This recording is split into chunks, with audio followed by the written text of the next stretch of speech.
Yo,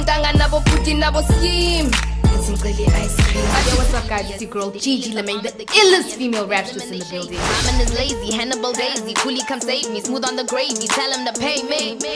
Okay, Marja. Okay, Marja. Okay, Marja. Okay, Marja. Okay, Marja. And I think when you're a woman in hip-hop, you have to risk being called the diva, the B-word, obnoxious. She's trying to act better, you know. But again, with the guy, he's a boss. He takes his stuff seriously. He's the man, you know. So for us, you have to be aggressive in a business sense. You have to know what you want, because you'll have your male counterpart who's in the same record label as you, and he is like the be-all and end-all of stuff. But I think because you're the cornerstone, because you're the rejected stone, in the words of Bob Marley, you have to become the cornerstone. So you have to be aggressive for people to believe in your dream.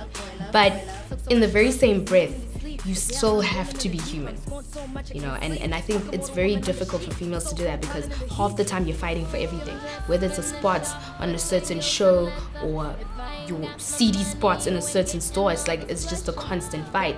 But if you're able to separate that from the music and still come across as not aggressive in the music but aggressive in your business tactics, then that's a different story. And that's adopting the same method so many male hip-hop artists for the last 30-40 years have been doing.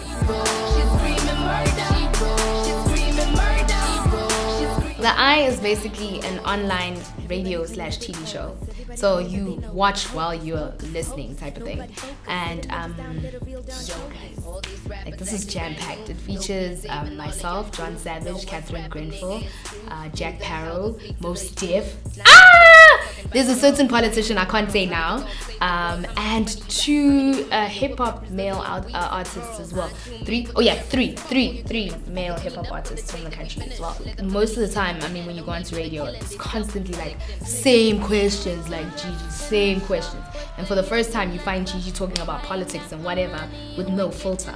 So I think that's why everybody's like really excited about it. I know Mos Def was announced recently, and everyone's like, oh my word, what? But yeah, the politician's gonna be huge. Like, I was just like, drop his mic. Okay, why I decided to do a tour was because the idea behind that was that not everyone has access to music, and not everyone has access to an iTunes. So I wanted to be able to take the discs there. I wanted to be able to take the music there, take the performance to wherever anyone is. And it's so crazy. I got like this amazing idea from Osmic, also at the SA Hip Hop Awards. And instead of like a young 20 venues, we've decided to do 100 venues.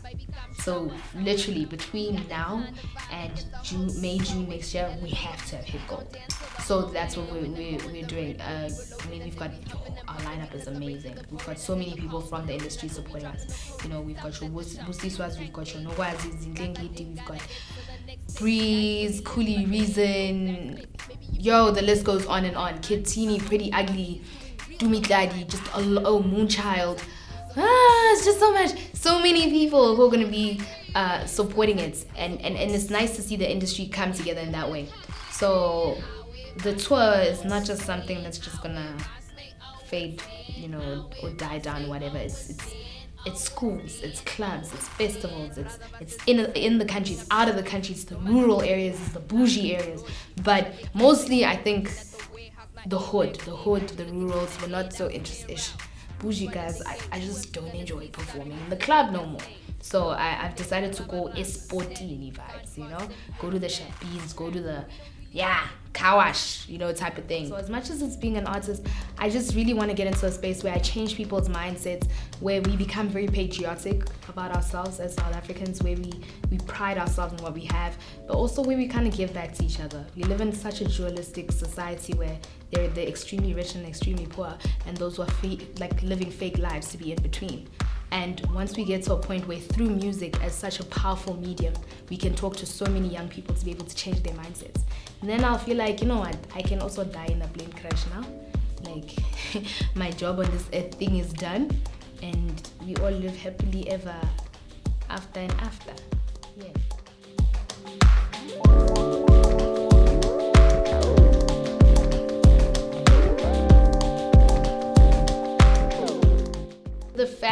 become my friend in the music sense, in the brand sense, in the hip hop sense. I feel like they keep me woke.